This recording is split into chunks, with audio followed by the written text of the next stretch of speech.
The bitter November wind cut through my thin waitress uniform as I huddled near the service entrance of Nocturne, Chicago's most exclusive restaurant. My fingers trembled, partly from cold, partly from exhaustion. I'd been on my feet for 10 hours straight, picking up an extra shift because rent was due in 3 days, and I was still $200 short. Alina, break's over. The Sokolov party just arrived. Marcus, the floor manager, thrust his head through the doorway, his perpetually furrowed brow deepening when he saw me. Jesus, pull yourself together. These are important clients. I nodded, smoothing my black skirt and adjusting my collar. Important clients meant wealthy Russians, which meant the possibility of better tips if I could make them comfortable. It also meant I could finally put my linguistics degree to good use, even if it wasn't exactly the diplomatic career I'd once dreamed of. The main dining room hummed with quiet conversation and the delicate clink of crystal. Nocturne wasn't merely expensive. It was theatrical, with its soaring ceilings, midnight blue walls, and constellation of hanging lights that mimicked stars against an evening sky. It was a place I could never afford to dine in myself, yet I spent 5 nights a week serving those who could. I approached the private dining room, a secluded alcove separated from the main area by heavy velvet curtains. Before I could announce myself, I heard heated voices speaking rapid Russian. "This territory is non-negotiable, Dmitri." A male voice, low and controlled, but with an edge that made the hair on my arms stand up. "You have until the end of the month." I hesitated, hand frozen midair. The conversation wasn't meant for outsiders' ears. I could turn around, ask someone else to take the table, but then Marcus would question me, and I couldn't afford to lose this job. Drawing a deep breath, I knocked twice and parted the curtains with my practiced professional smile. "Good evening, gentlemen. Welcome to Nocturne." 7 men occupied the table, but my eyes were immediately drawn to him. He sat at the head of the table, a tumbler of amber liquid untouched before him. Unlike the others in their flashy suits and excessive jewelry, he wore a simple black ensemble that seemed to absorb the light around him. His jawline could cut glass, partially obscured by a neatly trimmed beard that didn't quite hide a thin scar running along his right cheek. But it was his eyes that held me, slate gray and utterly still, like the surface of a frozen lake. The man to his right, heavy-set with a gaudy gold watch, responded first. Finally. We'll start with the 82 Bordeaux." I nodded, writing it down. "Excellent choice." "Would you like to see our appetizer menu?" I asked in Russian, the language flowing naturally from my lips before I could think better of it. The temperature in the room seemed to drop 10 degrees. Conversation ceased entirely. The man at the head of the table set down his untouched drink, his gaze now laser-focused on me. I felt naked, exposed, as if he could see through my skin to the rapid flutter of my pulse beneath. "Your Russian is excellent," he said in English, his accent barely perceptible. "Where did you learn to speak it so fluently?" I swallowed hard. Something in his tone suggested this wasn't casual curiosity. "I studied linguistics at Northwestern." "Russian was my specialty." "Northwestern," he repeated, as if testing the word. "You're American-born?" "Yes. But my grandmother was from St. Petersburg. She taught me when I was young." He nodded once, his expression unreadable. Then he turned to the heavy-set man beside him and spoke in rapid Russian, too low for me to catch. The man looked surprised, then nodded and stood. "Bring me the wine list," the gray-eyed man said to me in English, dismissing the other men with a slight gesture. They filed out, leaving only him and a stone-faced man standing near the curtain, whom I hadn't noticed before. Security, obviously, from his stance, and the barely concealed bulge of a shoulder holster. I stood frozen, uncertain what had just happened or what protocol to follow. Marcus would kill me if I'd somehow offended our VIP guests. "The wine list," he repeated, his voice softer now, almost gentle, though his eyes remained calculating. "Right away, sir." I turned to leave, my heart hammering in my chest. "What's your name?" he asked before I could escape. "Alina. Alina Foster." "Alina," he repeated, as if memorizing it. "I'm Victor Sokolov." My stomach dropped. Everyone in Chicago's service industry knew that name, whispered it with a mixture of fear and awe. Viktor Sokolov, the Russian businessman whose legitimate enterprises, nightclubs, real estate developments, import businesses, were rumored to be fronts for something much darker. I'd served wealthy men before, powerful men, but never someone who carried the weight of so many whispered warnings. Bring the wine list to my office upstairs, Alina Foster, room 301. It wasn't a request. I nodded and backed out through the curtains, my legs trembling beneath me. The restaurant occupied the ground floor of a renovated historical building. The upper floors were private offices, including, apparently, one belonging to Sokolov. Marcus intercepted me immediately. What the hell happened? The whole party just left except for Sokolov. I don't know. He asked for the wine list in his office, room 301. Marcus's face drained of color. You spoke Russian to him, didn't you? He hissed. I told you never to show off to the clients. I wasn't showing off. It's just habit when I hear, never mind. Give me the wine list. I'll take it up myself. But before he could grab it from my hands, the stone-faced security man appeared at my elbow. Mr. Sokolov specified the waitress should bring it, he said flatly. Marcus looked like he might protest, then seemed to think better of it. He thrust the leather-bound wine list into my hands. Don't screw this up, he muttered. The security man gestured toward the staff elevator. I followed him, clutching the wine list like a shield. As the elevator doors closed, encasing me in the small space with this hulking, silent man, I realized I might have made a terrible mistake. Is Mr. Sokolov upset with the service? I ventured. The man didn't even glance at me. Mr. Sokolov doesn't get upset. He gets even. My mouth went dry. What had I done to offend him? Was speaking Russian some kind of territorial offense? Or had I overheard something in that brief exchange that I shouldn't have? The elevator opened directly into a plush waiting area. The security man guided me down a hallway to a heavy wooden door with the number 301 etched in gold. He knocked once, then opened it without waiting for a response, gesturing for me to enter. I stepped into what could only be described as a power office, spacious, with floor-to-ceiling windows overlooking the Chicago skyline. A massive desk dominated one end, while a seating area with leather couches occupied the other. The walls were lined with books in multiple languages and what appeared to be authentic Russian art. Viktor Sokolov stood with his back to me, gazing out at the city lights. He'd removed his jacket, and his white shirt stretched across broad shoulders, the fabric so fine it seemed to shimmer in the dim light. The wine list, sir, I said, hating how my voice quavered. He turned, and I realized why he'd dismissed his associates. His carefully controlled expression had slipped, revealing something raw and dangerous. He crossed the room in 3 long strides, taking the wine list from my hands and setting it aside without a glance. Do you know who I am, Alina Foster? He asked quietly. I nodded, unable to form words as he circled me slowly, like a predator assessing its prey. Then you understand that I don't believe in coincidences. He stopped directly in front of me. A woman who speaks flawless Russian appears at my private dinner, the same dinner where I'm discussing matters of considerable sensitivity. I'm just a waitress, I whispered.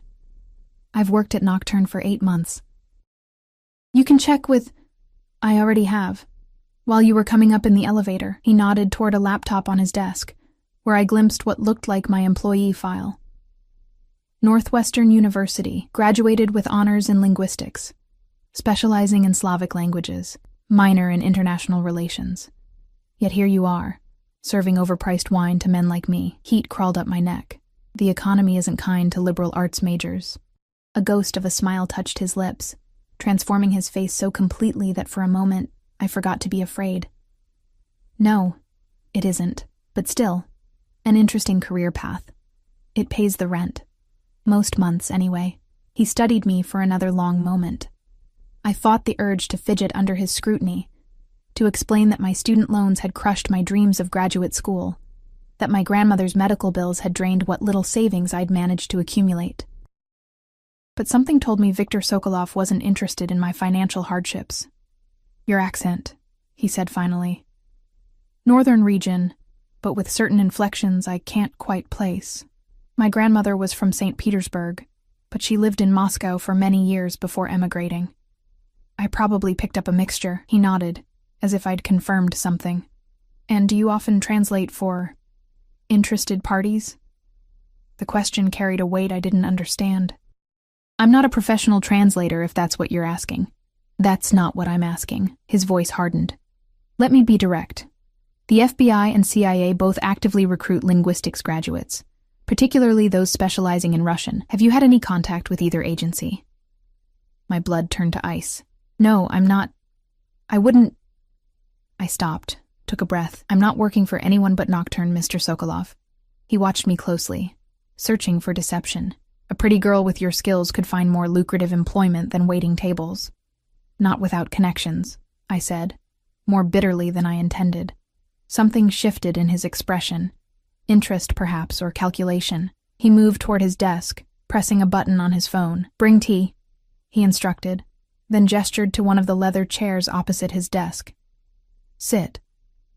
It wasn't an invitation. I perched on the edge of the seat, hyper-aware of my waitress uniform, the small stain on the sleeve from a spilled soup appetizer, the runs in my stockings carefully hidden beneath knee-high boots I'd bought secondhand. He sat across from me, leaning back in his chair with casual authority. You heard something in that room downstairs. Something in Russian. I hesitated. Denying it would be pointless. He'd seen my reaction. Just a few sentences. Something about territory being non-negotiable. His jaw tightened. And what did you make of that? Nothing, I said honestly.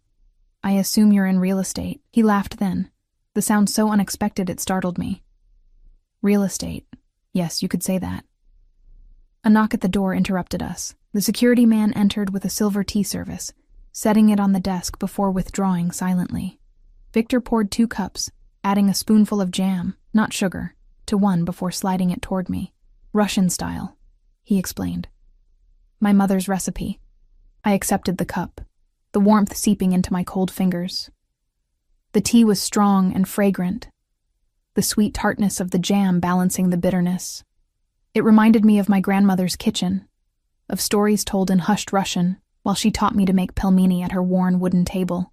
Thank you, I murmured, surprised by the unexpected hospitality. Victor sipped his tea, watching me over the rim of his cup. You're in debt, he stated flatly. I nearly choked. Excuse me? Student loans. Medical bills for your grandmother. Cancer, yes? And your apartment in Wicker Park isn't cheap, even with 2 roommates. A chill ran through me that had nothing to do with the November cold outside. How could you possibly know that? He didn't answer directly. I have a proposition for you, Alina Foster. I'm not interested in... Don't insult me by assuming you know what I'm offering. His voice remained calm, but his eyes flashed with something dangerous. I need someone with your skills. Someone who can translate documents, attend meetings as my interpreter. Someone who understands both cultures and can move between them seamlessly. I blinked, trying to process what he was saying. You want to hire me as a translator? As my personal assistant. The position includes a generous salary, benefits, and an apartment in my building on Lakeshore Drive. He named a figure that made me dizzy. 5 times what I made at Nocturne. Your grandmother's medical care would also be covered. I have connections with specialists at Northwestern Memorial. It was too perfect, too precisely tailored to my desperate situation. Why me? You must have dozens of qualified translators at your disposal. I don't trust easily, Alina, but I trust what I can see with my own eyes. And what I see is someone intelligent, someone who needs a lifeline, and someone who now knows enough about my business that leaving you serving drinks to my competitors would be imprudent. The threat was velvet-wrapped, but unmistakable. I set down my teacup with trembling fingers. So it's not really a choice. His expression softened fractionally. We always have choices. Yours is between continuing to struggle, drowning in debt while your grandmother's condition deteriorates, or accepting my offer and changing both your lives overnight. And if I say no, then you walk out of here and return to your life. But you'll be watched, carefully. And if I discover any connection between you and law enforcement, past, present, or future, our next conversation won't be over tea. I should have been terrified. I should have run from that office, reported the implied threat to someone. But as I looked at Viktor Sokolov, at the empire he'd built, at the power he wielded with such casual confidence. I felt something unexpected stir within me, not just fear, but fascination, and beneath it all, a whisper of opportunity I'd thought forever beyond my reach. When would I start? I heard myself ask. Victor's lips curved into a smile that transformed his harsh features. It was the smile of a man who rarely lost. Immediately. In fact, he checked his watch, an elegant timepiece that probably cost more than my annual salary. I don't think you'll be returning to Nocturne at all. But my shift, I can't just disappear. I need to give notice, collect my things from my apartment. All taken care of. Your manager has been informed that you've been hired away. As for your apartment, he pressed a button on his phone again. Alexei will escort you there now to collect whatever you need for tonight. Tomorrow we'll arrange for the rest. The security man, Alexei, appeared in the doorway as if he'd been waiting just outside. Victor rose, extending his hand across the desk. Do we have an agreement, Alina? I stood on shaky legs and placed my hand in his. His skin was warm, his grip firm but not crushing. Yes, I said, sealing my fate with a single word. We have an agreement. As I followed Alexei out, I glanced back one last time. Victor had returned to the window, silhouetted against the glittering Chicago skyline that seemed to bend to his will. In that moment, I understood that I had made a choice that would irreversibly alter the course of my life. I had stepped willingly into the orbit of a dangerous man, drawn by desperation and something else I couldn't yet name, something that both terrified and thrilled me. And as the heavy door closed behind me, I couldn't shake the feeling that I had just traded one form of captivity for another. Only time would tell whether my golden cage would prove to be my salvation or my ruin. The ride to my apartment was silent and tense. Alexei drove a sleek black Escalade with tinted windows so dark they were nearly opaque, navigating through Chicago's nighttime traffic with practiced ease. I sat in the back, my mind racing. Had I really just quit my job and agreed to work for a man who was almost certainly involved in organized crime? What would my grandmother say if she knew? My phone buzzed in my pocket, a text from my roommate, Zoe. Where are you? Marcus is freaking out. I stared at the screen, unsure how to respond. How could I explain what had just happened when I barely understood it myself? Got a new job, coming to get some things. We'll explain later. I typed back, knowing it was woefully inadequate. Alexei parked in front of my building, a converted warehouse with exposed brick and perpetually broken elevators. He followed me silently up 3 flights of stairs, maintaining a respectful distance, but making it clear I wasn't going anywhere without him. You don't have to come inside, I said as I fumbled for my keys. I'll just be a few minutes. His expression didn't change. Mr. Sokolov's instructions were specific. I stay with you. I pushed open the door to find Zoe and our other roommate, Tasha, sitting at our tiny kitchen table, both looking up in surprise. Alina, what the hell? Marcus called saying you abandoned your shift and... Zoe's words died in her throat as she caught sight of Alexei looming in the doorway. Who's that? This is... my new employer's colleague. The words sounded ridiculous even to my own ears. I need to pack some things. I'll be staying somewhere else for a while. Tasha stood, her arms crossed protectively. Are you in some kind of trouble? No, nothing like that. It's a great opportunity. A private translation job. I moved toward my bedroom, avoiding their concerned gazes. I'll call you tomorrow and explain everything. My room was barely large enough for a double bed and a dresser, but it had been my sanctuary for the past 2 years. I grabbed my largest duffel bag and began stuffing it with essentials. Clothes, toiletries, my laptop, the dog-eared Russian novels my grandmother had given me, the framed photo of her holding me at graduation. I changed quickly out of my waitress uniform into jeans and a sweater, suddenly desperate to shed any connection to Nocturne. As I packed, reality began to sink in. I was leaving everything familiar to work for a man I'd just met. A man who had effortlessly discovered my financial situation, my grandmother's illness, my address. A man who had implied, quite clearly, that refusing him wasn't really an option. Yet beneath the fear lurked a traitorous whisper of excitement. For months I'd been drowning, watching my dreams recede further with each bill that arrived. Now, suddenly, I had been plucked from that slow demise and dropped into, what? Danger, certainly, but also possibility. Alina. Zoe appeared in my doorway, keeping her voice low. What's really going on? Who is this guy? I zipped my bag closed. His name is Viktor Sokolov. He needs a Russian translator and assistant. Her eyes widened. Sokolov? The nightclub owner? The one they say is connected to... I know who they say he is. I cut her off, glancing nervously toward the living room where Alexei waited. But the pay is incredible, Zoe, and he's offering to help with Grandma's medical bills. That doesn't sound suspicious to you? Zoe hissed. No one offers something like that without expecting something in return. He expects me to work for him, to translate, to assist with his business. His business, she repeated skeptically. And what exactly does that involve? I shouldered my bag. I don't know yet, but it has to be better than watching Grandma waste away because we can't afford better care. Zoe grabbed my arm. At least tell me where you're going, and promise you'll call tomorrow. Lakeshore Drive, some building he owns. And yes, I promise. She released me reluctantly. Be careful, Alina. Men like that. They think they own everything they touch. Her words followed me as Alexei escorted me back to the waiting SUV, my hastily packed bag slung over my shoulder. The Chicago night had turned colder, and a light snow was beginning to fall, melting as it hit the pavement. The drive to Lakeshore Drive took 20 minutes. We pulled up to a sleek high-rise overlooking the lake, its glass and steel facade glittering against the night sky. A uniformed doorman rushed forward with an umbrella as Alexei opened my door. Ms. Foster, the doorman greeted me, as if he'd been expecting me all evening. Welcome to the Sovereign. Mr. Sokolov asked me to show you to your apartment. Thank you, I managed, following him into a lobby more suited to a luxury hotel than an apartment building. Marble floors, crystal chandeliers, a bubbling fountain in the center. It was a world away from my drafty warehouse conversion. The elevator required a key card to access the upper floors. The doorman swiped his, pressing the button for the 32nd floor.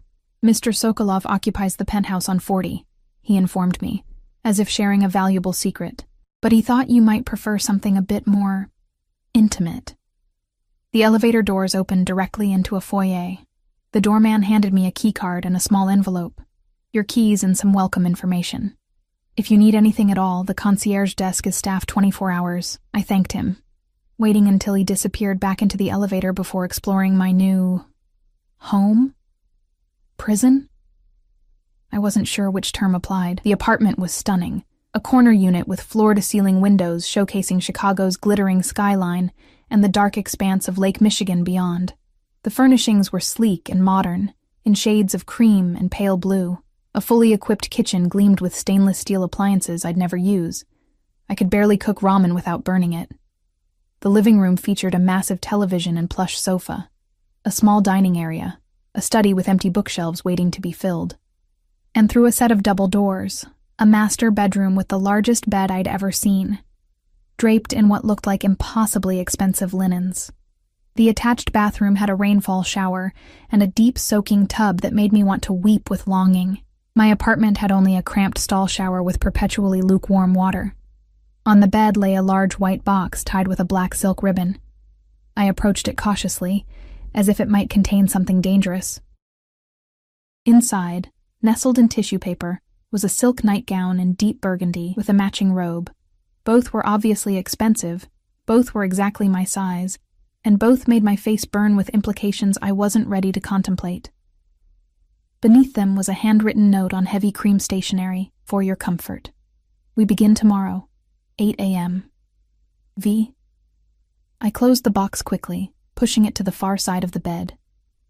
Whatever Viktor Sokolov might expect from me, that was a boundary I wasn't willing to cross. I'd agreed to be his assistant, not his plaything. Still, as I unpacked my meager belongings, my faded jeans looking shabby against the pristine closet, my worn paperbacks dwarfed by the empty bookshelves, I couldn't help but feel that I'd stepped into a world where the usual rules no longer applied. A world where men like Viktor Sokolov took what they wanted, regardless of boundaries or consent. I took a long shower, letting the hot water, actually hot for once, ease the tension from my muscles. I dressed in my own pajamas, a threadbare Northwestern t-shirt and flannel pants, a small act of defiance against the silk lingerie still in its box. Sleep seemed impossible, but exhaustion eventually won out.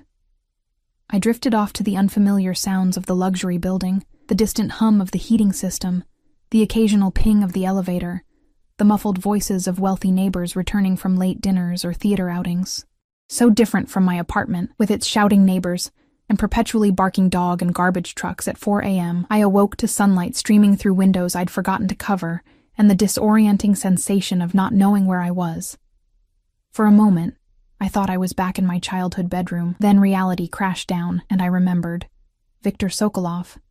The offer I couldn't refuse, the apartment that wasn't really mine. My phone showed 7:15 a.m. and 3 missed calls from Zoe. I'd call her back later, when I had something concrete to tell her. First, I needed coffee and time to prepare myself for whatever the day might bring.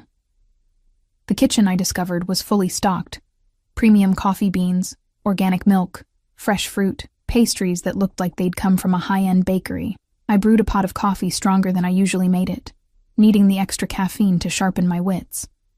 At 7:55, as I was deliberating over what to wear, how did one dress for a first day as a Russian mobster's assistant, my phone rang with an unfamiliar number. "Good morning, Ms. Foster," a crisp, professional female voice. "This is Irina, Mr. Sokolov's executive manager. A car is waiting for you downstairs. Mr. Sokolov is expecting you at his private residence." His residence? I'd assumed we'd be meeting at an office.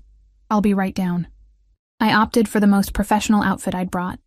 Black pants, a gray sweater, and ankle boots. My one concession to style was a vintage silk scarf, a gift from my grandmother, which I knotted at my neck, a touch of mascara, a swipe of tinted lip balm, and my hair pulled back into a neat bun, completed what I hoped was a competent, forgettable look. The same black Escalade waited outside, but this time a different man held the door, younger than Alexei, with close-cropped blonde hair and a scar above his left eyebrow. He nodded respectfully as I approached. "Ms. Foster, I'm Mikhail." "Nice to meet you." I slipped into the back seat, mentally cataloging another member of Viktor's security detail. How many men did he have, and were they all former military as their posture and alertness suggested? We drove north along Lakeshore Drive, eventually turning onto a private road that wound through an exclusive enclave of mansions set well back from the street. Mikhail stopped at a gate, pressed his thumb to a biometric scanner, and waited as it swung open silently. Viktor's home was a modernist masterpiece of glass and stone, perched on a bluff overlooking the lake. A series of geometric volumes stacked like a sophisticated puzzle, it managed to be both imposing and somehow organic, as if it had grown naturally from the rocky shoreline. Mikhail escorted me to a massive front door that swung open before we reached it. A slender woman in her 50s, with ash-blonde hair pulled into a severe bun, greeted us in the soaring entry hall. "Ms. Foster, I'm Irina Petrova." Her accent was pure Moscow, her handshake brisk and efficient. "Mr. Sokolov is in his study. Follow me, please." I trailed behind her through the house, trying not to gawk at my surroundings. The interior was minimalist, but clearly expensive, with museum-quality art on the walls and furnishings that looked both beautiful and uncomfortable. We passed several security men stationed throughout the house, each nodding respectfully to Irina as we passed. She stopped before a set of double doors, knocking once before opening them. "Ms. Foster is here, sir." Viktor Sokolov stood beside a wall of windows overlooking Lake Michigan, silhouetted against the morning light. Unlike the previous night, when he'd been dressed for business in his perfect black suit, today he wore dark jeans and a charcoal cashmere sweater that somehow made him look more dangerous, not less. "Alina, welcome." He turned, gesturing toward a seating area with 2 leather chairs facing each other across a chess table. "Did you sleep well?" "Yes, thank you." The lie came easily. "The apartment is very nice." "I'm glad you approve." He smiled slightly, as if he knew exactly how overwhelmed I'd been. "Please sit. Coffee? I nodded, perching on the edge of one of the chairs. Irina appeared with a silver tray bearing an ornate samovar and delicate porcelain cups. That will be all for now, Irina, Victor said, dismissing her with a nod. When the door closed behind her, he turned his full attention to me. I imagine you have questions. I accepted the coffee he offered, buying time by taking a small sip. It was perfect, strong and smooth, with a hint of cardamom. Several, actually, starting with what exactly you expect me to do. Direct. I appreciate that. He leaned back in his chair, studying me. Your official title is Personal Assistant and Cultural Liaison. You'll manage my schedule, translate documents, accompany me to meetings with Russian clients, and ensure nothing is lost in translation, linguistically or culturally. And, unofficially, a flicker of approval crossed his face. Unofficially, you're my eyes and ears in situations where a man in my position might miss subtle cues. You'll observe who speaks to whom, who avoids certain topics, who seems uncomfortable with particular questions. You want me to spy on your business associates. I want you to help me understand the people I deal with. He set down his cup. I'm not asking you to do anything illegal, Alina. I'm asking you to be observant. I doubted that distinction would matter much to the kind of people Viktor Sokolov did business with, but I nodded anyway. And my grandmother's medical care? Already arranged. He reached for a folder on a side table, sliding it across to me. I've scheduled a consultation for her next week with Dr. Abramson at Northwestern Memorial. He's the best oncologist in the Midwest. I opened the folder with shaking hands. Inside were detailed medical records. My grandmother's entire history with stage 3 ovarian cancer, including treatments attempted and failed. Records I knew for a fact were protected by privacy laws. How did you get these? I whispered. Victor shrugged, as if the answer were obvious. Money opens most doors, Alina. Information is just another commodity. I should have been outraged at the invasion of privacy. Instead, I felt a surge of desperate hope. Can he help her, this doctor? He has access to experimental treatments not yet available to the general public. And unlike your grandmother's current doctors, he doesn't make decisions based on insurance limitations. I closed the folder carefully, fighting back tears. Thank you. Victor watched me, his gray eyes unreadable. Your loyalty to your family is admirable. It's a quality I value highly. Something in his tone made me look up. There was an intensity to his gaze that hadn't been there before, an almost predatory focus that made my pulse quicken. I should warn you, Alina, I'm not an easy man to work for. I demand perfection, absolute loyalty, complete discretion. He leaned forward slightly. In return, I'm generous with those who prove themselves valuable. But I do not tolerate betrayal. The threat was clear, but it was more than that. There was something almost possessive in the way he looked at me, as if he'd already categorized me as belonging to him in some fundamental way. I understand, I said, though I wasn't sure I did, not fully. Do you? He stood abruptly, moving to his desk and retrieving another folder. Your background check was comprehensive, but there are gaps. 6 months last year where you seem to have disappeared. No employment records, no rental agreement, no credit card usage. I froze, my coffee cup halfway to my lips. You investigated me. Of course I did. I don't invite strangers into my home, into my business, without knowing exactly who they are. His voice hardened. Where were you during those 6 months, Alina? The room suddenly felt too warm, too close. I set down my cup carefully. I was with my grandmother in Philadelphia. After her diagnosis, I stayed in her apartment, used cash from my savings. There's no mystery. He studied me for a long moment, as if weighing the truth of my words. And the man you were seeing before that? James Mercer? My blood ran cold. James was a part of my life I'd tried very hard to forget. That ended over a year ago. It's not relevant to anything. Everything about you is relevant to me now. Victor returned to his chair, his movements fluid and controlled. Mercer works for the Chicago Tribune. Crime Beat, specializing in organized crime investigations. I'm aware of what he does. My voice came out sharper than I intended. We dated briefly. It didn't work out. End of story. Is it? Victor's eyes narrowed slightly. He's been investigating my business interests for months. And now, suddenly, his ex-girlfriend appears in my restaurant, speaking flawless Russian, conveniently needing employment. The implication hit me like a physical blow. You think I'm working with him? Spying for him? I stood, anger temporarily overriding caution. I haven't spoken to James in months. Our breakup wasn't amicable. I would never... Sit down, Alina. Victor's voice was soft, but the command was unmistakable. I sank back into my chair, heart racing. I believe you, he said after a moment, but understand my position. Trust must be earned, and until it is, you will be watched. Your communications monitored, your movements tracked. You can't do that. But even as I protested, I knew he could, and would. I am. He leaned forward, his gaze holding mine. Consider it a probationary period. Prove your loyalty, and you'll find I can be very generous, very protective of what's mine. The possessive phrasing sent a shiver down my spine, part fear, part something else I didn't want to examine too closely. I'm not yours, I said quietly. I'm your employee. A smile curved his lips, not reaching his eyes. For now.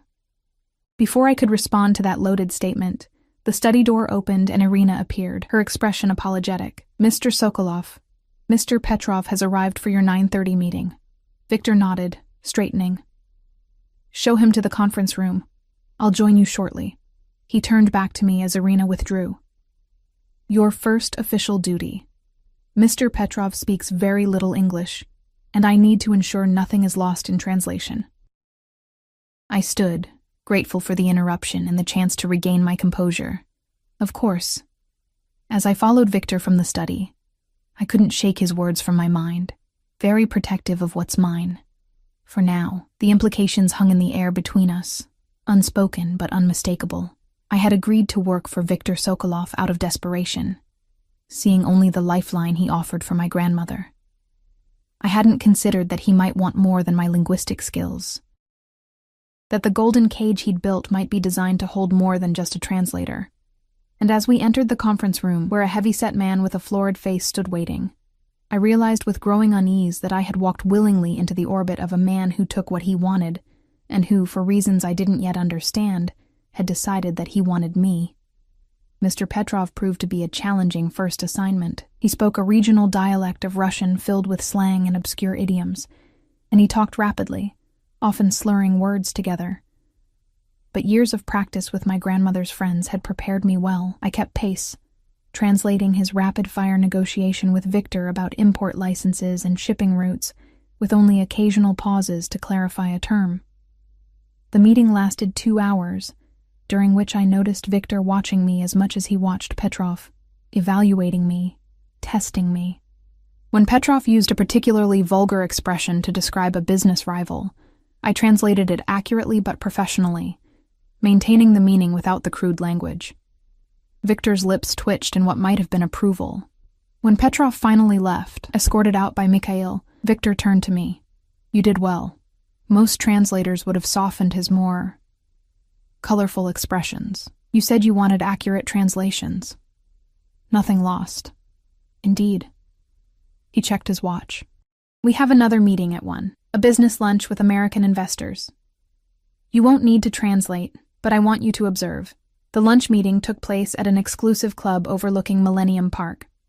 I sat slightly behind Victor at a table filled with middle-aged men in expensive suits, taking notes and observing as instructed. They discussed a real estate development, a luxury hotel and shopping complex, with such casual mention of 8-figure sums that it made my student loan debt seem laughably insignificant by comparison. What struck me most was the deference they showed Victor. These were clearly powerful men in their own right. CEOs, hedge fund managers, real estate moguls. Yet they yielded to him in subtle ways. They waited for him to speak before offering opinions. They sought his approval with small glances. They laughed too readily at his rare attempts at humor. They feared him, I realized. Not overtly, but in the way prey animals instinctively fear predators. A bone-deep recognition of danger barely concealed beneath a civilized veneer. After lunch, we returned to Victor's mansion. He disappeared into his study with Irina, leaving me to wait in a sunlit sitting room with a view of the lake. An hour passed, then another. I was beginning to wonder if I'd been forgotten when Irina appeared. Mr. Sokolov would like you to join him for dinner, she announced. There are suitable clothes in your apartment. Mikhail will take you there and bring you back at 7. I can just wear what I have on, I began. But Irina's expression made it clear this wasn't a suggestion. 7 o'clock, she repeated. Don't be late. Back at the apartment, I found not one but several garment bags hanging in the closet, none of which had been there that morning. Each contained an evening outfit, complete with accessories, all in my size, all from designers I'd only read about in magazines. The least revealing was a black dress with a high neck and long sleeves, fitted but not inappropriately so. I chose that one, along with the simple pearl earrings that accompanied it. As I dressed, I couldn't help but wonder about the other women who must have come before me. Had they lived in this apartment too? Worn clothes Victor selected? Sat across from him at dinner, wondering about his intentions? The thought made my stomach twist with something that felt uncomfortably like jealousy. Mikhail arrived precisely at 6:45, his expression betraying nothing when I emerged in the black dress.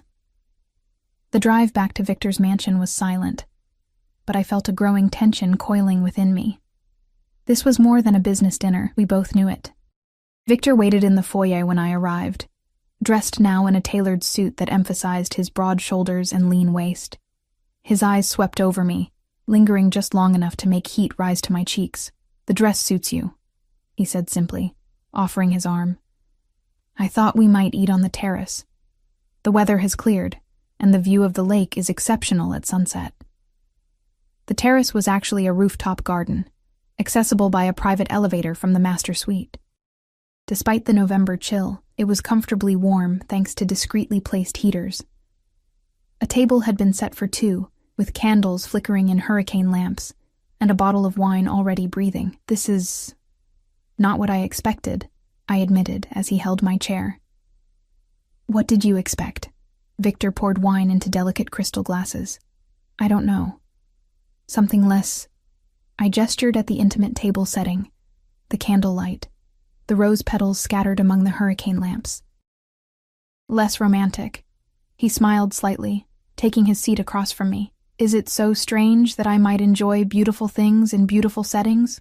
Before I could respond, a server appeared with the first course. A delicate beet salad with goat cheese and candied walnuts. It was followed by a parade of exquisite dishes, seared scallops, rack of lamb, a chocolate souffle that melted on my tongue. Throughout the meal, Victor asked questions about my childhood, my studies, my interests, all while skillfully evading questions about his own past. You're very good at that, I observed as we finished dessert. At what? Learning everything about me while revealing nothing about yourself. He smiled, swirling the last of his wine. An occupational hazard. In my position, privacy is more than a preference. It's a survival tactic. Yet you've invaded my privacy completely. I didn't mean to sound bitter, but the wine had loosened my tongue. My medical records, my financial situation, my ex-boyfriend, a necessary precaution. His expression hardened slightly. I don't apologize for protecting myself and my interests. And am I one of your interests now? The question slipped out before I could stop it. Victor set down his glass, his gray eyes suddenly intense in the candlelight. Yes, he said simply.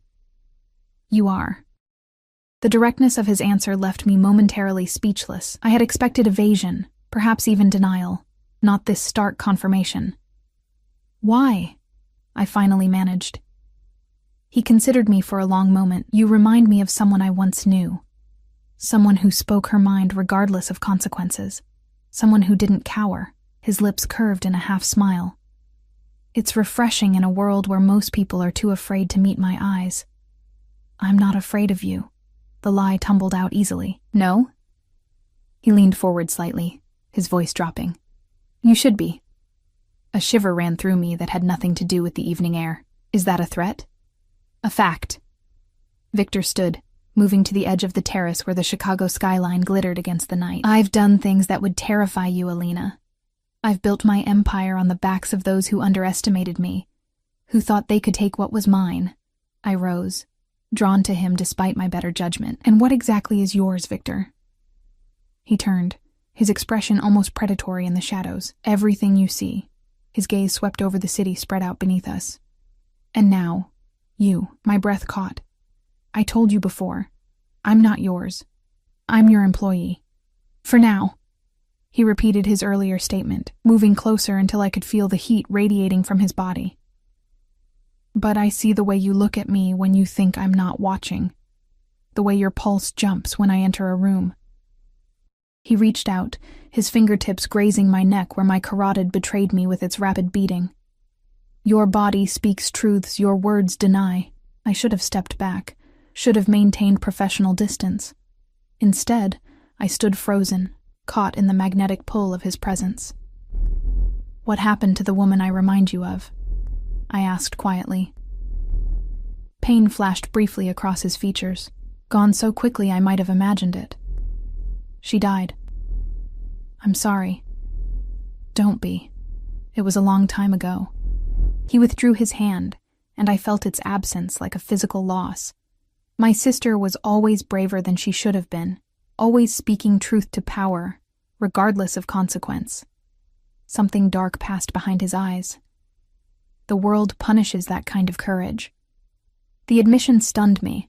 It was the first personal detail he'd shared, a tiny crack in his impenetrable armor. Is that why you surround yourself with people who fear you, so no one speaks truth to your power? His expression sharpened. Careful, Alina. You said you valued my directness. Did you mean only when it's convenient? For a moment, I thought I'd gone too far. Something dangerous flickered in his gaze, and I remembered suddenly who he was, what he was capable of. But then, unexpectedly, he laughed, a genuine sound that transformed his harsh features, making him look younger, almost carefree. You really aren't afraid of me, he said, sounding both surprised and pleased. How refreshing. Before I could respond, his phone vibrated in his pocket. He checked it, his expression immediately shuddering. Excuse me, I need to take this. He stepped away, speaking rapid Russian into the phone, his voice too low for me to catch more than fragments. Something about a shipment, unexpected complications, security concerns. His posture had tensed. The brief moment of openness completely vanished. When he returned, his face was carefully blank. I apologize, but I need to cut our evening short. Mikhail will take you back to your apartment. Is everything all right? I asked, though I knew he wouldn't tell me if it wasn't just business. He escorted me to the elevator, his hand resting lightly on the small of my back. In the confined space, his cologne, sandalwood and something darker, more primal, enveloped me. Tomorrow, 8 o'clock, Irina will brief you on the week's schedule. The doors opened, and Mikhail was already waiting in the foyer, car keys in hand. Victor's fingers lingered on my back, a gentle pressure that nonetheless sent heat spreading through my body. Good night, Alina, he murmured, his lips close enough to my ear that I could feel his breath. Sweet dreams. The drive back to my apartment passed in a blur. My mind replayed every moment of the evening, every touch, every loaded glance. I was attracted to him. I couldn't deny it any longer. Attracted to a man who was dangerous, powerful, possibly criminal. A man who had all but stated his intention to possess me. What kind of woman did that make me? Sleep eluded me that night. I tossed and turned, my thoughts chasing each other in endless circles. Just before dawn, I gave up and called my grandmother. Despite the early hour, she answered on the second ring. Alinachka, she greeted me in Russian, her voice warm despite the weakness underlying it. I was just thinking about you. I miss you, babushka. I curled around my phone like a lifeline to sanity. How are you feeling? The same. But never mind that. Tell me about this new job of yours. So mysterious. Your message said only that you're working as a translator now? I hesitated. How much should I tell her? Nothing that would worry her, certainly. Yes, for a Russian businessman. It's a good opportunity. Russian? Is he handsome, this businessman? I laughed despite myself. Ever since my breakup with James, she'd been not so subtly pushing me to date again. Babushka, please. It's not like that. If you say so. I could hear the smile in her voice. But you know what they say. Russian men make passionate lovers but terrible husbands. I'll keep that in mind, I said dryly. Listen, something else good has happened. I've arranged for you to see a specialist at Northwestern Memorial, Dr. Abramson.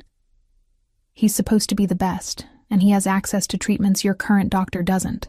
Silence greeted this announcement. Then, cautiously, Alinochka, how can you afford such a doctor, even with insurance? My new employer offers excellent benefits. The lie came easily. Please don't worry about the cost. Just focus on getting better. More silence. Then, in Russian, this man you work for, what is his name? I should have anticipated the question. My grandmother had lived through the Soviet era. She understood power structures, knew how to read between lines. Viktor Sokolov, I admitted finally. Her sharp intake of breath was audible even through the phone. Sokolov, she repeated, switching to Russian, the one they call the Wolf of Chicago. You know of him? I sat up straighter. Not personally, but his reputation, it reaches even to the old Russian community here. Her voice lowered. They say he controls half the city, that nothing moves through Chicago without his permission. Those are just rumors, I said, without conviction. Perhaps, she paused. But be careful, my Alinochka. Men like that. They take what they want and leave destruction in their wake. Almost exactly what Zoe had said. Was I the only one who couldn't see the danger clearly? I'll be careful, I promised. I should go. I have to be at work soon. I love you, Babushka. I love you too, my heart. Call again soon. I hung up, my grandmother's warning echoing in my mind as I prepared for my second day as Viktor Sokolov's assistant. The Wolf of Chicago. The nickname suited him. Predatory, territorial, dangerous when cornered. Mikhail picked me up at precisely 7:30, his taciturn presence now almost familiar.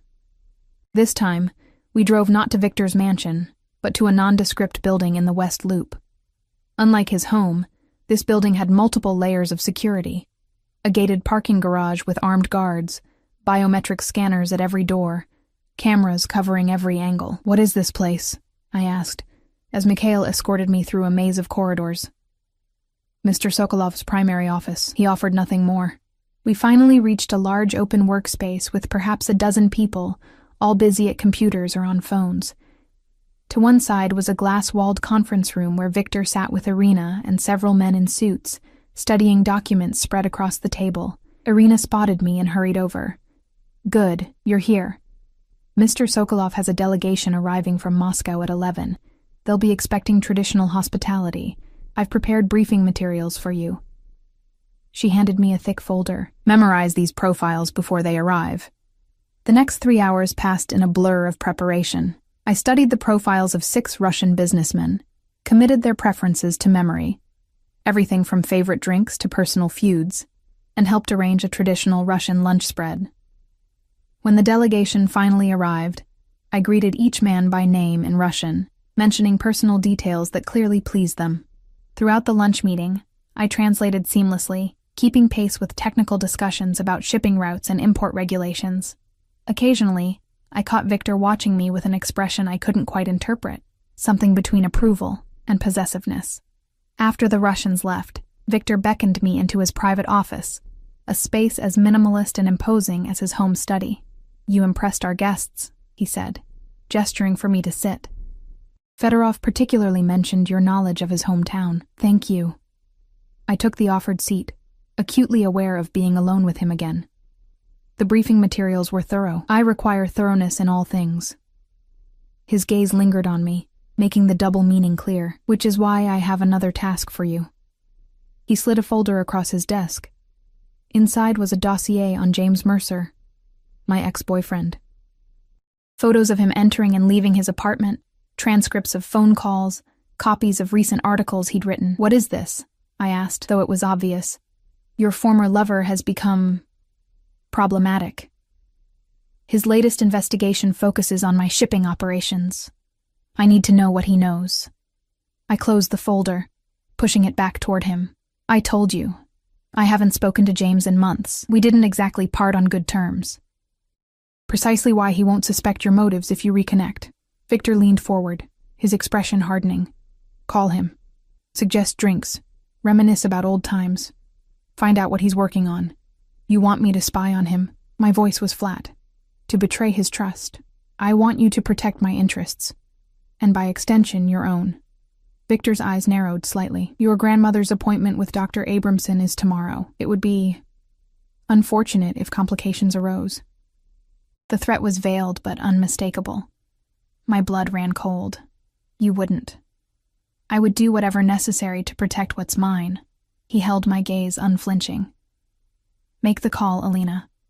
In that moment, I hated him, hated the power he held over me, hated my own weakness in bending to it. But more than that, I hated that even now, with him threatening my grandmother's care, I still felt that treacherous pull of attraction. Fine, I said through clenched teeth. I'll call him. Victor smiled, the expression not reaching his eyes. Excellent. Arrange to meet him tonight. Mikhail will drive you. You're having me followed? Though I don't know why I was surprised. Not followed. Protected. He stood, signaling the end of our conversation. There are those who would use you to get to me. I'm just your translator, I said, rising as well. Victor moved around the desk until he stood directly before me, close enough that I had to tilt my head back to maintain eye contact. You are far more than that, Alina Foster. You simply haven't accepted it yet. His proximity was overwhelming. The heat of him, the subtle scent of his cologne, the intensity of his gaze. For a wild moment, I thought he might kiss me. Part of me wanted him to, wanted to discover if his mouth would be as demanding as his personality, if his touch would ignite the fire his looks promised. Instead, he stepped back, professional mask firmly in place once more. Call Mercer. Report back to me afterward. I nodded stiffly and turned to leave. And Alina? His voice stopped me at the door. Remember where your loyalties lie. I looked back at him, at this man who had upended my life in less than 48 hours. Do you really think loyalty can be bought, Victor? Something flickered in his eyes, surprise, perhaps, or respect. Everything has a price. You, of all people, should understand that by now. I left without responding, the truth of his words burning like acid in my throat, because he was right. I had sold my skills, my time, my integrity, all for my grandmother's medical care. What did that say about me? What else might I be willing to sacrifice? James answered on the third ring, his voice wary when I identified myself. Alina, this is unexpected. I know. I'm sorry to call out of the blue. I forced warmth into my tone. I was thinking about you recently. Wondered if you might want to grab a drink, catch up. A pause. The last time we spoke, you said, and I quote, I hope I never see your lying face again. I winced. Our breakup had been ugly. I'd discovered he'd been using me for information about the Russian community for an article, all while dating another woman on the side. I know. I was angry. But it's been months, and, well, life's too short for grudges, right? Another longer pause. One drink, he finally said. Miller's Pub, 7 p.m. See you then. I hung up, feeling sick with self-loathing. I was about to do to James exactly what he'd done to me, use him for information, betray his trust. The symmetry was nauseating, but what choice did I have? Victor had made the stakes clear. My grandmother's health, her life, depended on my cooperation. As I prepared for the meeting with James, selecting a casual outfit that would make me seem harmless, nostalgic, I couldn't help but wonder. How long before Victor asked me to do something worse? And would I have the strength to refuse when that day came? Because despite everything, the manipulation, the threats, the control, some traitorous part of me still responded to him. Still thrilled at his approval, still yearned for his touch. And that terrified me more than any threat he could make. I was falling under the spell of the Wolf of Chicago, and I wasn't sure I wanted to be saved. Miller's Pub was crowded with the after-work crowd, the air thick with the smell of beer and fried food. I spotted James immediately at a corner table. His sandy hair slightly longer than when we'd dated, dark circles under his blue eyes suggesting late nights chasing stories. Mikhail had dropped me off with instructions to wait across the street. 2 hours, he'd said. No longer. The implication was clear. Victor would be watching, even if not physically present. James stood as I approached, his expression guarded. Alina. No hug, no kiss on the cheek. Just my name, spoken with careful neutrality. James. Thanks for meeting me. I slid into the booth across from him, shrugging off my coat. You look good. A lie. He looked exhausted, worn thin by whatever story he was chasing. Victor's story, I reminded myself with a pang of guilt. You too. His eyes traced my face, lingering on the pearl earrings I'd forgotten to remove after work. Nice earrings. New? A gift. I removed them quickly, tucking them into my purse. How have you been? Busy. You know how it is with the paper, always chasing the next deadline. He signaled a waitress. What are you drinking? Vodka tonic. I needed something stronger than my usual wine. He ordered our drinks, then turned back to me, eyes narrowing slightly. So, why the sudden desire to reconnect? Last I checked, you hated my guts. Direct, as always. It was what had attracted me to him initially. His refusal to play games, to sugarcoat truth. Until I discovered his directness was selective, applied only when it suited him. I ran into Melanie Johnson last week. A lie I'd prepared carefully. Melanie was a mutual friend from Northwestern, someone I knew he still kept in touch with. She mentioned you were working on a big story. It made me realize how petty our fight seems now. We were good together, before I used you for information and cheated on you. His smile was self-deprecating. Let's not rewrite history, Alina. We both know what I did. Our drinks arrived, sparing me from responding immediately. I took a long sip, the vodka burning pleasantly down my throat. Fair enough. I'm not suggesting we get back together. Just maybe we can be friendly. Friendly? He considered this, studying me over the rim of his whiskey glass. So, what are you up to these days? Still at that fancy restaurant? No, actually, I've moved on. Using my degree finally. I traced the condensation on my glass. I'm working as a translator and personal assistant for a business executive. Anyone I know. The question seemed casual, but his reporter's instincts were visibly engaged now, his eyes sharp. Viktor Sokolov. I dropped the name deliberately, watching his reaction. He stilled, his glass halfway to his lips. Sokolov. He set the drink down carefully. How long have you been working for him? Just a few days. It happened suddenly. That, at least, was true. The pay is amazing, and he's arranged specialist care for my grandmother. James leaned forward, lowering his voice. Alina, do you have any idea who Sokolov really is? A successful businessman with diverse interests. I recited the public line. Nightclubs, real estate, import-export. That's the sanitized version. His eyes darted around the pub, checking for eavesdroppers. Look, I shouldn't be telling you this, but my current investigation, it's about him, about what he really imports, and it's not just vodka and caviar. My heart rate quickened. This was exactly what Victor wanted to know. What do you mean? James hesitated, internal conflict clear on his face. Finally, he sighed. You need to understand what you've gotten yourself into. Sokolov runs the most sophisticated smuggling operation in the Midwest. Drugs, weapons, even people sometimes. His legitimate businesses are just a front. That's a serious accusation. I kept my voice neutral, fighting to hide my reaction. Do you have proof? Getting there. I have sources inside his operation, documentation of shipments that don't match manifest records. His eyes narrowed. Why? Has he asked you to translate anything suspicious? No, nothing like that. I looked away, unable to meet his gaze. Mostly business correspondence, meeting notes, boring stuff. Keep it that way.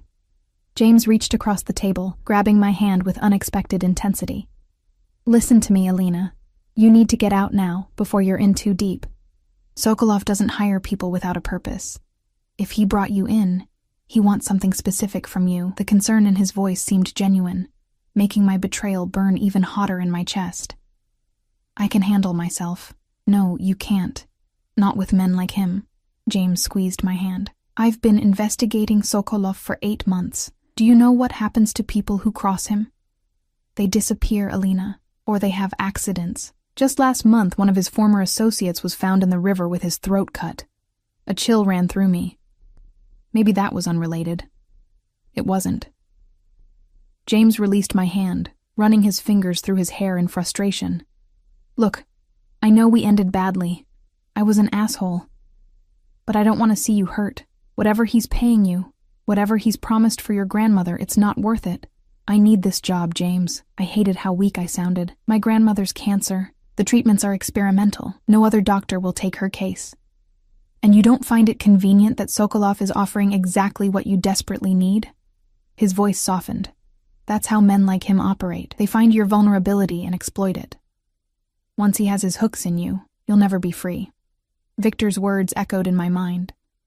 Very protective of what's mine. A shiver ran down my spine that had nothing to do with the pub's chilly air conditioning. "When is your article coming out?" I asked, trying to steer the conversation back to what Victor wanted to know. "Soon. Few weeks, maybe less. I'm meeting a key source tomorrow night." He leaned forward again. "Alina, promise me you'll be careful. Don't sign anything. Don't agree to anything that feels wrong. And if you see or hear anything suspicious, call me, day or night." I nodded, guilt churning in my stomach. "I promise." We finished our drinks with forced small talk about mutual friends, the approaching holidays, neutral topics that didn't touch on Victor or James's investigation. When we parted outside the pub, he hugged me briefly. "I mean it, Alina. Be careful. And call me if you need anything." "I will," I lied, watching him walk away, knowing I'd just betrayed him all over again. Mikhail was waiting exactly where he'd left me, the black Escalade idling at the curb. He didn't ask questions as I slid into the back seat, just pulled smoothly into traffic. "Mr. Sokolov wants to see you," he said, after several minutes of silence. "We're going to his residence."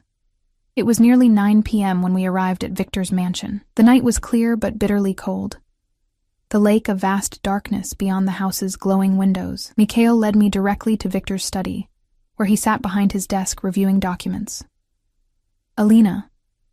He looked up as I entered, dismissing Mikhail with a nod. "How was your reunion with Mr. Mercer?" I sank into a chair, suddenly exhausted. Illuminating. "Tell me everything." And so I did, recounting James's warnings, his timeline for the article, the meeting with his source scheduled for tomorrow night. With each word, I felt myself sinking deeper into Victor's world, becoming more complicit in whatever he might do with this information. Victor listened without interruption, his expression unreadable. When I finished, he poured 2 glasses of vodka from a crystal decanter, handing one to me before taking his seat again. "You did well," he said finally. "Mercer trusts you, despite your history. That's useful. He was trying to protect me from you." I took a large swallow of vodka, welcoming its numbing effect. "He said people who cross you have accidents." Victor's expression darkened. "Mercer should be more careful about making accusations without proof." "Is he wrong?" I met his gaze steadily. "Have people who crossed you had accidents?" A dangerous silence fell between us. I'd gone too far, pushed too hard. But I needed to know what kind of man I was truly working for, what kind of danger I was in. "In my world," Victor said finally, his voice low, "disloyalty has consequences. Yes, people who have betrayed me have suffered for it. I make no apologies for protecting what's mine. And am I yours now, expected to betray friends, spy on former lovers, all to protect your interests?" He studied me for a long moment, his gray eyes unreadable in the dim light. "You made a choice, Alina. When you accepted my offer, you chose sides. There's no middle ground in this. I chose my grandmother's life," I countered, the vodka making me bolder than I should have been. "Not to become your spy. Yet here you are, reporting on Mercer's activities." His voice held no judgment, merely stating facts. We all make compromises. The question is whether we can live with them. The truth of his words hit me like a physical blow. I had compromised myself willingly, trading information for my grandmother's care. Where would it end? What else would I be willing to do to keep her alive? I should go, I said, setting down my glass with shaking hands. It's been a long day. Stay. The word was both command and request. It's late, and the weather is turning. There are guest rooms here. I hesitated. Staying in Victor's home felt like crossing yet another boundary, moving closer to the invisible line I'd been approaching since our first meeting. I have nothing with me, I said weakly. No change of clothes, no. That can be arranged. He pressed a button on his desk phone. When Irina answered, he spoke briefly in Russian, too low for me to catch. Minutes later, a young woman I hadn't seen before appeared with a neatly folded stack of clothes. For Ms. Foster, she said, placing them on a side table before disappearing again. Victor gestured toward them. Problem solved. I felt manipulated, maneuvered into staying, yet part of me was relieved not to return to the empty apartment. At least here, the nature of my cage was honest, no illusions of freedom or choice. Fine. I stood, gathering the clothes. Where? Irina will show you. He rose as well, moving around the desk to stand before me. Thank you, Alina. For tonight. I know it wasn't easy. For a moment, I glimpsed something genuine in his expression, perhaps even regret.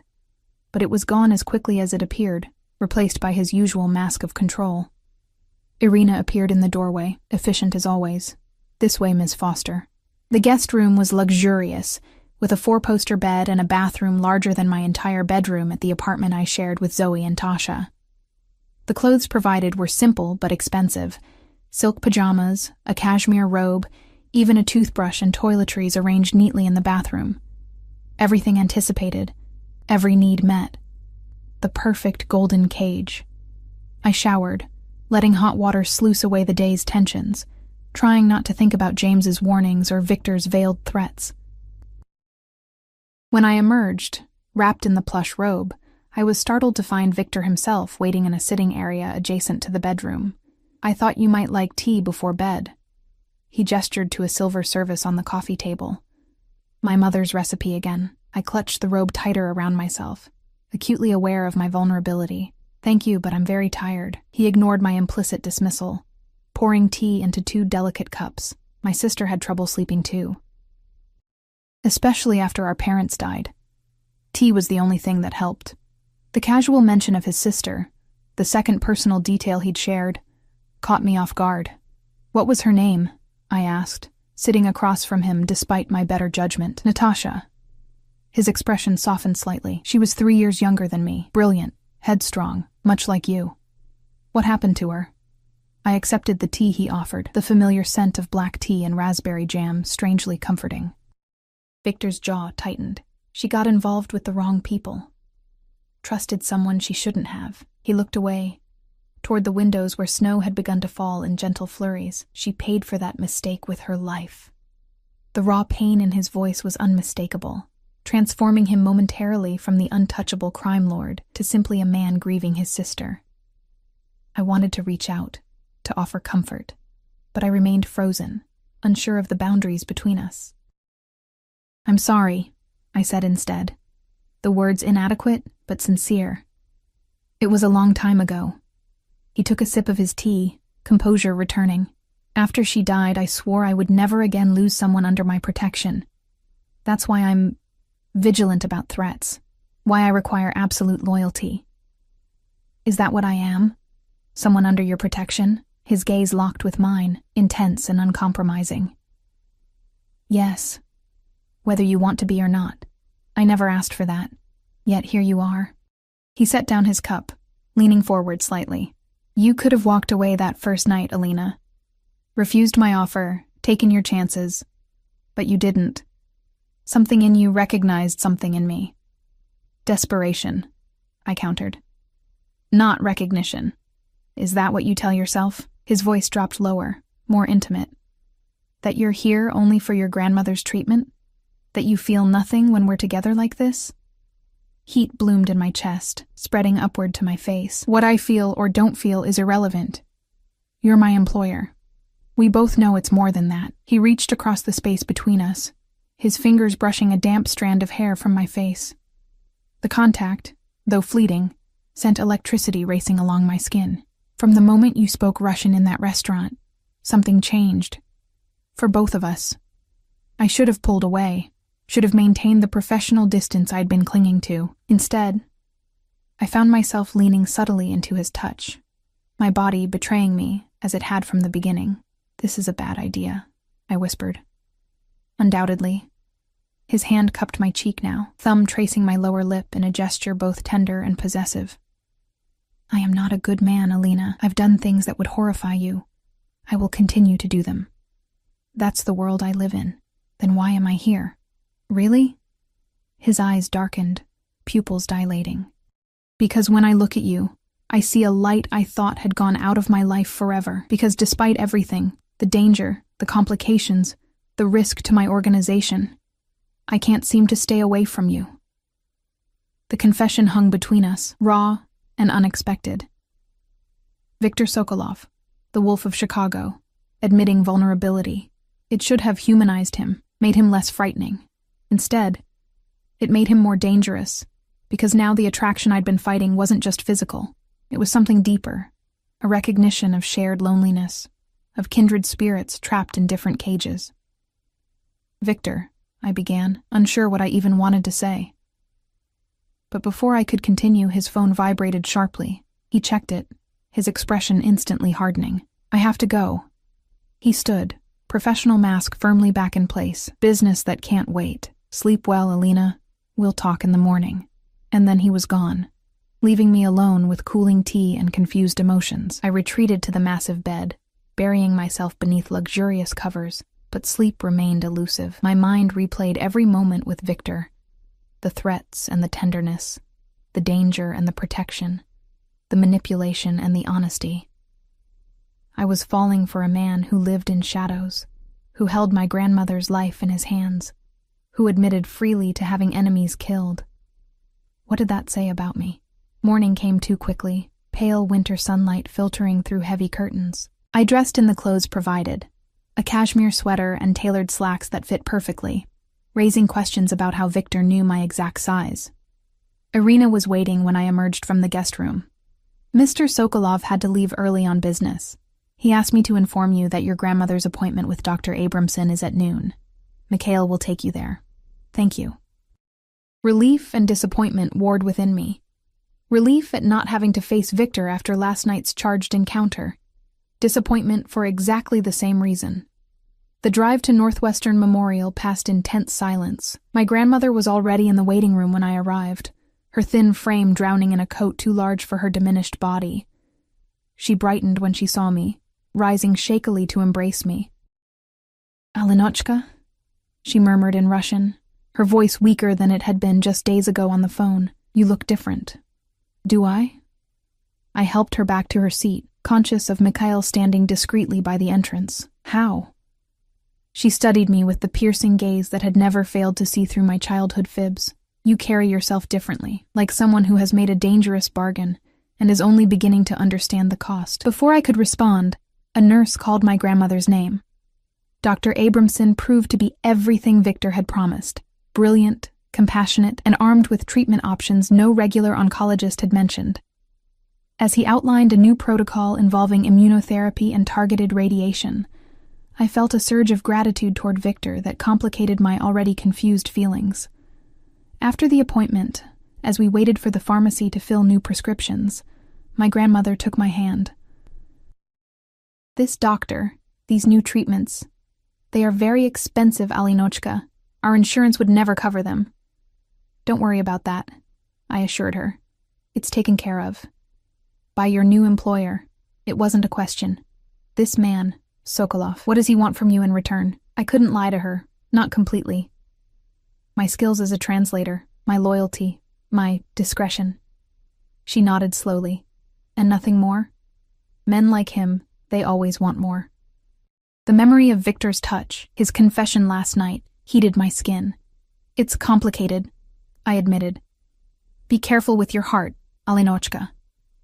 She squeezed my hand weakly. Men of power, they love differently, possessively.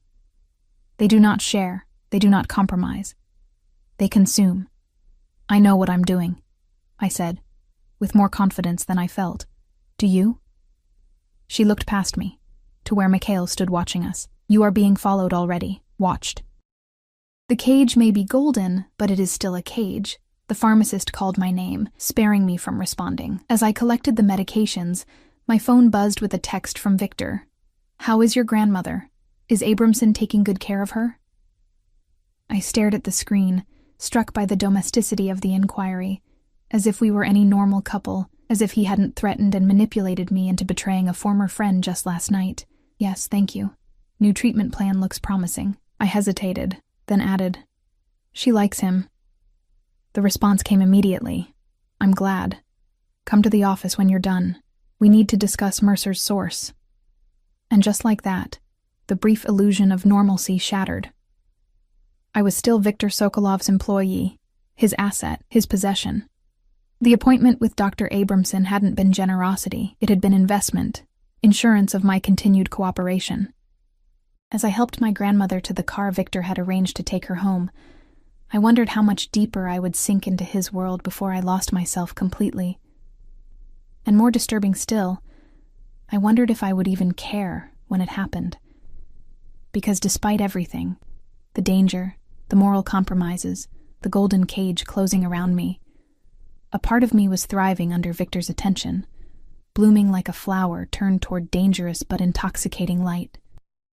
I was becoming someone I didn't recognize. Someone who made deals with devils and called it survival. Someone who felt alive only in the presence of a man who dealt in death. And the most frightening part, I wasn't sure I wanted to go back to who I was before. Victor's office was bustling when I arrived.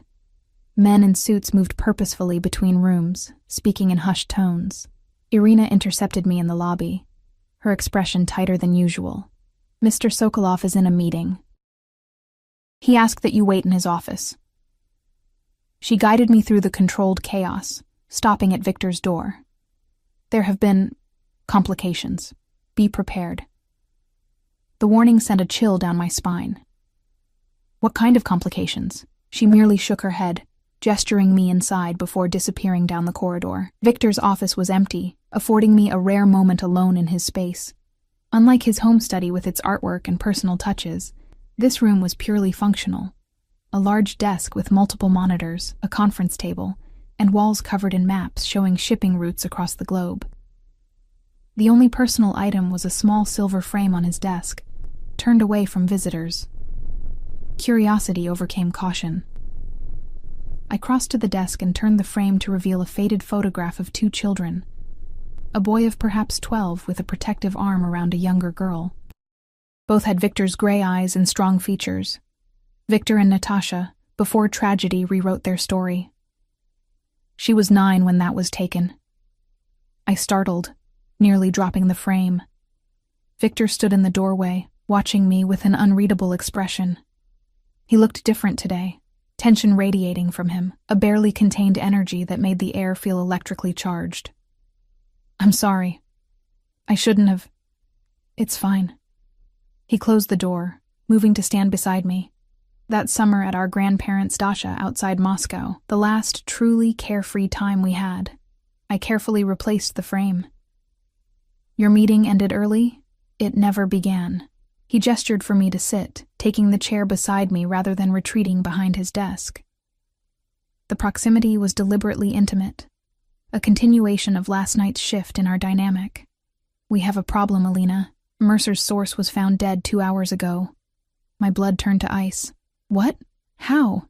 Shot twice in the head, left in an alley behind a nightclub in Wicker Park.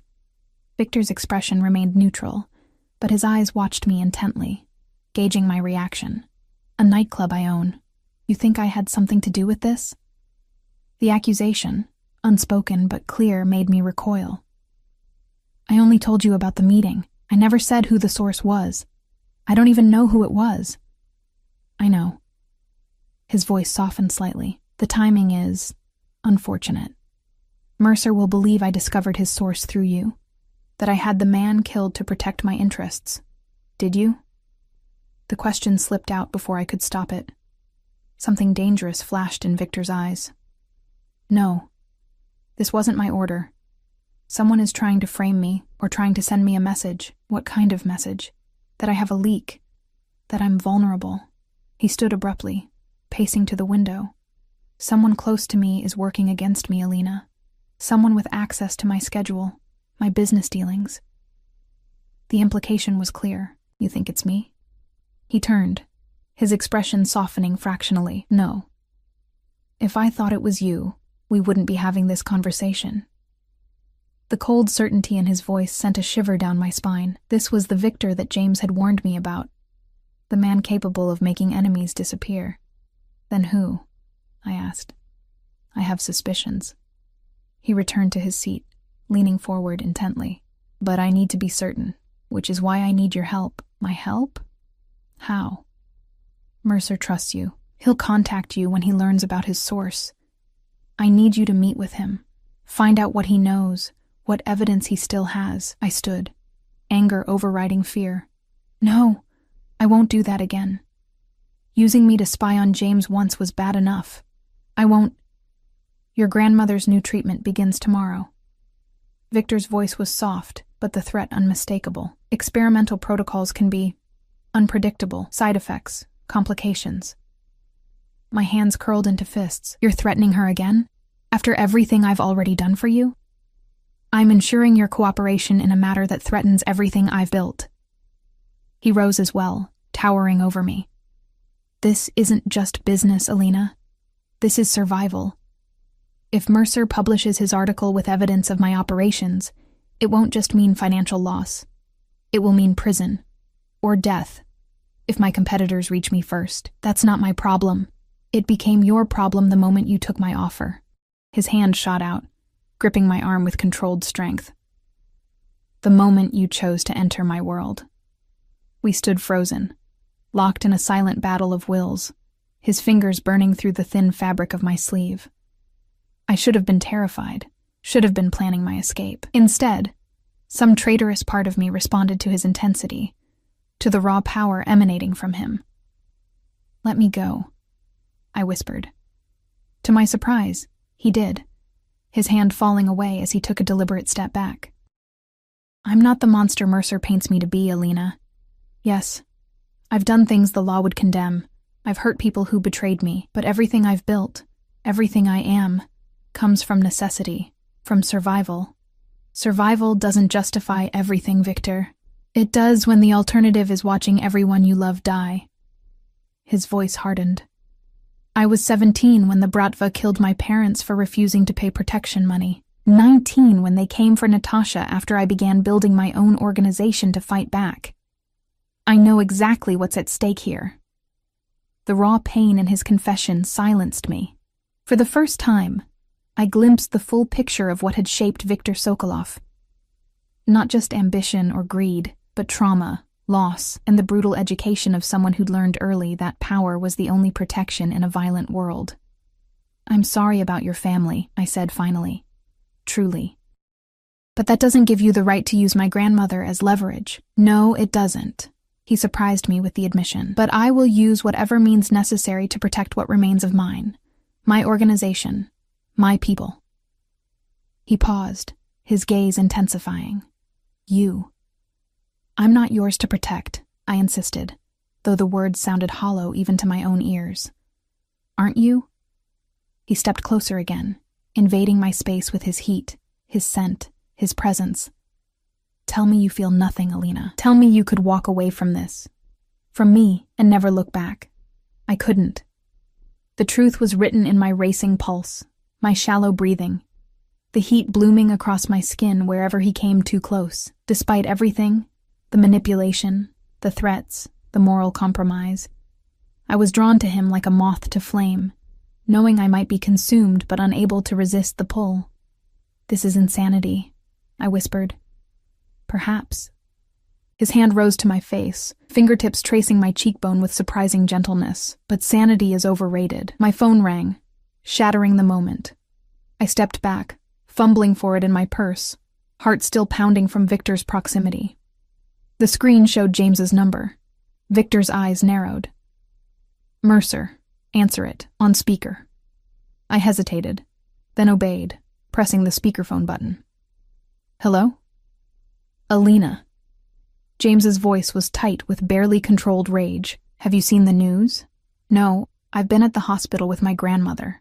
"What's happened?" "Anton Kuznetsov is dead, shot execution style behind the frost room." His voice cracked slightly. "He was my source, Alina, the one I told you about yesterday." I glanced at Victor, whose expression had hardened at the name. "James, I'm so sorry. I need to see you. Now. It's not safe to talk on the phone." The urgency in his voice was unmistakable. "Meet me at the university library in 30 minutes. Second floor, linguistics section. Come alone." The call ended before I could respond. Victor was already moving, pressing a button on his desk phone. "Mikhail, I need surveillance on Northwestern University Library. Immediately." "You're not sending me there," I protested. "No, I'm going with you." He opened a cabinet, removing what I recognized with a shock as a handgun. "Kuznetsov was my head of security until 3 months ago. If he was Mercer's source, the threat is far more serious than I thought." "I'm not getting in the middle of a shootout, Victor." He tucked the gun into a shoulder holster beneath his suit jacket. "There won't be one. We'll observe from a distance. I need to know what Mercer knows, what evidence Kuznetsov gave him before he died." "And then what?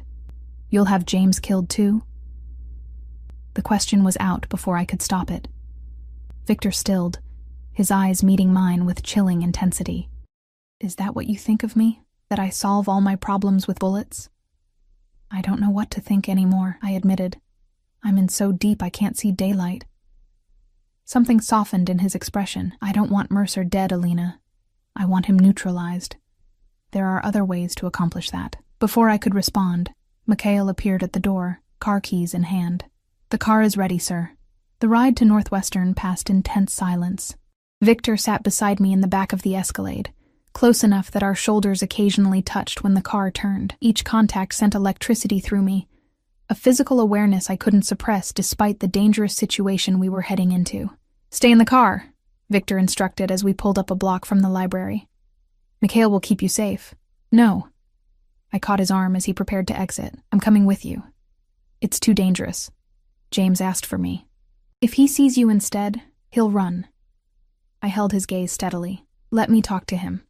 I'll find out what he knows." Victor studied me for a long moment. "You'd do that willingly? Help me against your former lover?"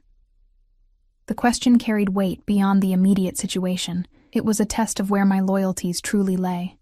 "I'm already complicit," I said finally. "Might as well see it through." Something like approval flickered in his eyes. "Very well. But we do this my way. You wear a wire so I can hear everything. I'll be close enough to intervene if necessary." 15 minutes later, wired with a tiny transmitter hidden beneath my sweater, I climbed the stairs to the library's second floor. The linguistics section was deserted, rows of bookshelves creating a maze of secluded study nooks and hidden corners. Alina. James materialized from between shelves, grabbing my arm and pulling me into a small study alcove. "Thank God you came." "James, what's going on? You're scaring me." The fear in my voice wasn't entirely feigned. He ran a hand through his hair, eyes wild with a combination of grief and adrenaline. "Anton is dead. Shot twice in the head. Professional hit. He was supposed to give me the final evidence I needed. Shipping manifests, bank transfers, everything proving Sokolov's operation. I don't understand what this has to do with me," I said, conscious of Victor listening to every word. James grabbed my shoulders. "It has everything to do with you. You're in danger, Alina. Sokolov must know you talked to me. He'll assume you leaked information." "No, he wouldn't," I began, only to be cut off. "Listen to me." James's voice rose, drawing a sharp shh from a nearby student. He lowered his voice to an urgent whisper. "I can protect you. I have contacts at the FBI. They can put you in witness protection, but we have to move now before Sokolov realizes you're gone." "Witness protection?" I stared at him. "James, I haven't witnessed anything. I've only worked for him a few days." That's not true, is it? His eyes narrowed. You've seen things, heard things. That's why you reached out to me yesterday. You realized what kind of man you're really working for. The trap was so obvious, I almost laughed. James wasn't concerned for my safety. He was fishing for information, trying to turn me into his new source. I reached out because I thought we could be friends again. I said carefully. Nothing more. Bullshit. His grip on my shoulders tightened painfully. You know something, Alina. Something important enough that Sokolov had Anton killed to protect it. You're hurting me. I tried to pull away, suddenly truly afraid of the desperation in James's eyes. Tell me what you know. His voice rose again, drawing stares from across the room. What did you see? What did you translate for him? Names? Shipping routes? Nothing. I told you, I just started working for him. Liar. He shoved me against the bookshelf, sending volumes of linguistic theory tumbling to the floor. Anton is dead because of you, because you warned Sokolov about our meeting. Cold fear washed over me as I realized James was unraveling, his judgment clouded by grief and obsession. Where was Victor? Could he hear what was happening? James, please, you're not thinking clearly. I should have known. He spat, his face contorted with anger. Once a Russian sympathizer, always a Russian sympathizer. Is that it? Or did Sokolov find another way to buy your loyalty? Is he fucking you, Alina? Is that your price? The crude accusation hit like a slap. I shoved him hard, creating space between us. You need help, James. This isn't you. This is exactly me. He reached into his jacket, and my blood froze when I glimpsed metal. The journalist who's finally going to bring down Viktor Sokolov with or without your help. Is that a gun? I whispered, backing away slowly. Insurance. His eyes darted around the library. Come with me now, Alina. Last chance. I'm not going anywhere with you. His expression hardened. Then you're choosing him. You're choosing a murderer over justice. I'm choosing to walk away from a man with a gun who's clearly not in his right mind, I countered, edging toward the main aisle between shelves. You're not walking away from this. James raised the gun slightly, keeping it partially concealed by his jacket. Not until you tell me what you know about Sokolov's operation. Real terror gripped me now. James was unhinged, dangerous, and I was trapped in a deserted corner of the library with him. I don't know anything, I insisted, trying to keep my voice steady. I translate documents, James, business correspondence. That's all. Stop lying. He grabbed my arm again, the gun now pressed against my side. We're going somewhere private to continue this conversation. Move. I wouldn't do that, Mr. Mercer. Victor's voice, cold and controlled, came from behind us. James spun, keeping me partially in front of him, the gun now fully visible. Sokolov. James's voice dripped with hatred. Come to silence another loose end? Victor stood at the end of the aisle, hands casually in his pockets, looking for all the world like a businessman who'd wandered into the wrong section. Only the deadly focus in his eyes revealed the predator beneath. I came to ensure Ms. Foster's safety, he said calmly. Something you seem to be jeopardizing with that weapon. Stay back. James tightened his grip on my arm. I'll shoot her if you come closer. No, you won't. Victor took a step forward, utterly unfazed by the threat. You're a journalist, Mercer, not a killer. You don't know what I'm capable of, James hissed. You killed my source, my friend. I did no such thing. Another step forward. Anton Kuznetsov was murdered by the same person who's been feeding you information all along. You're being played, Mercer. Used as a pawn in someone else's game. Confusion flickered across James's face. What are you talking about? Irina Petrova, my executive manager. She's been working with the Boitsov family from St. Petersburg for months, undermining my operation from within. Victor's voice remained conversational, as if discussing the weather. She killed Kuznetsov when she discovered he was going to expose her to you. That's a convenient story, James scoffed, but doubt had crept into his expression. Check Kuznetsov's phone records. The last call he made was to my private line, less than an hour before he died. Victor was close enough now that I could see the tension in his shoulders, the calculated readiness beneath his relaxed demeanor. He left me a voicemail warning about Irina. I have it recorded if you'd like to hear it. James's grip on my arm loosened slightly. Why would you tell me this? Because unlike you, I understand the value of truth. Victor's eyes met mine briefly, a silent message passing between us. And because I'd rather not see an innocent woman caught in the crossfire of a war she didn't choose, in that split second of distraction, I drove my elbow hard into James's ribs. He gasped, his grip loosening further. I twisted away, ducking beneath his arm as Victor lunged forward, disarming him with a swift, practiced movement that spoke of military training. James stumbled backward, the gun now in Victor's hand. You're making a mistake, Alina, he gasped, clutching his side where I'd struck him. He'll destroy you. The only mistake was trusting you, I replied, moving to stand beside Victor, twice. Victor tucked the gun into his jacket, his other hand coming to rest possessively at the small of my back. I suggest you walk away, Mr. Mercer. Find another story. This one's already cost one life. Don't let it cost another. The threat hung in the air between them, clear and unmistakable. James looked from Victor to me, betrayal and resignation warring in his expression. This isn't over, he said finally, backing away. The truth always comes out eventually. Indeed it does. Victor's voice hardened. Remember that when you consider your next move.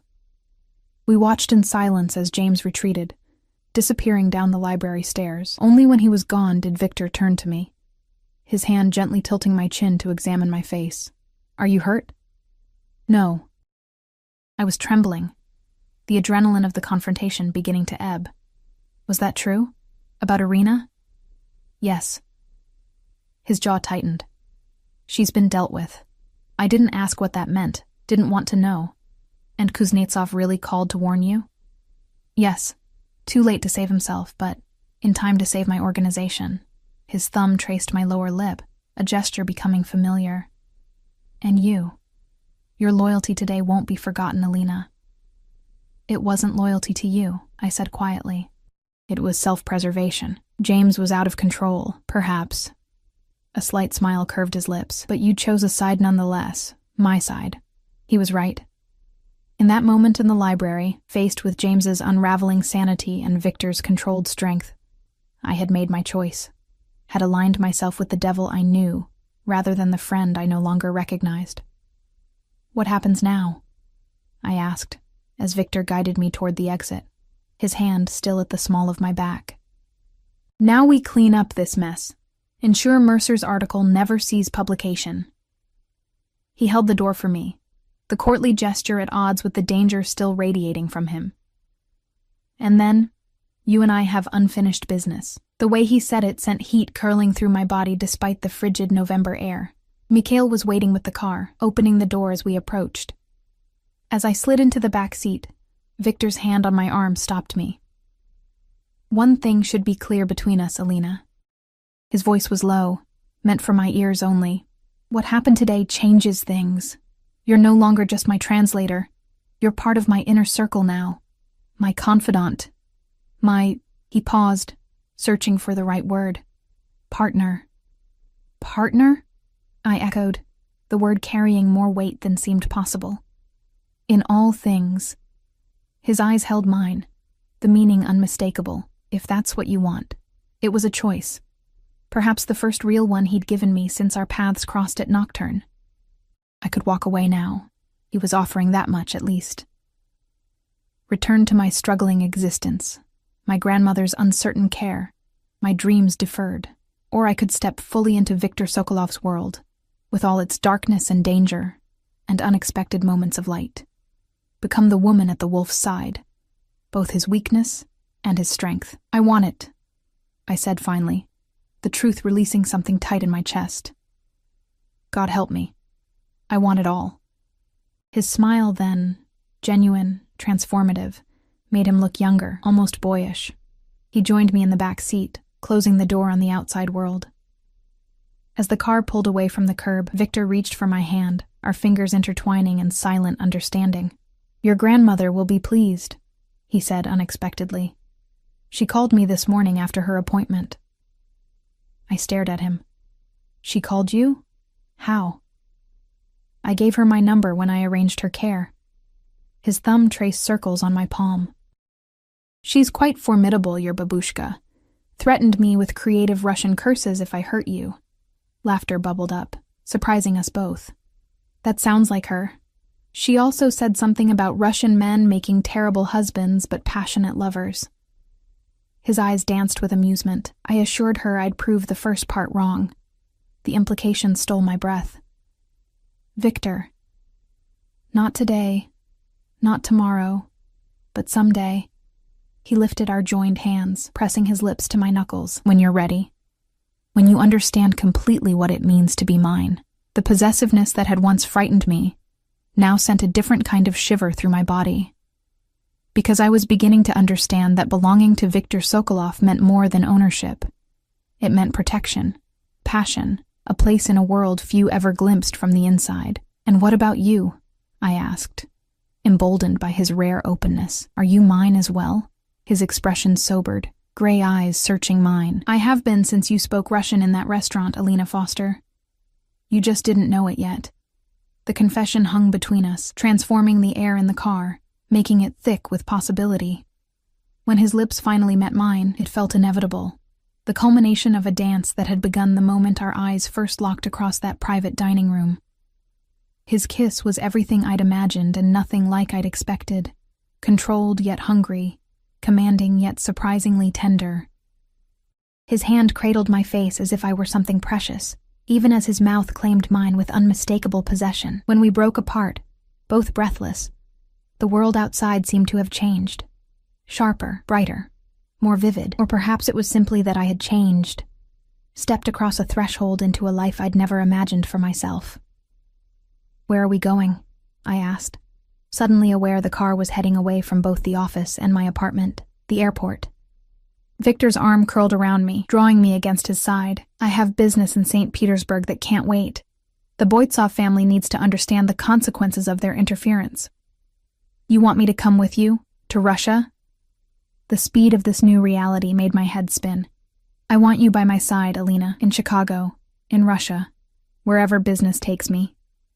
His voice softened slightly, and I thought you might like to see your grandmother's homeland.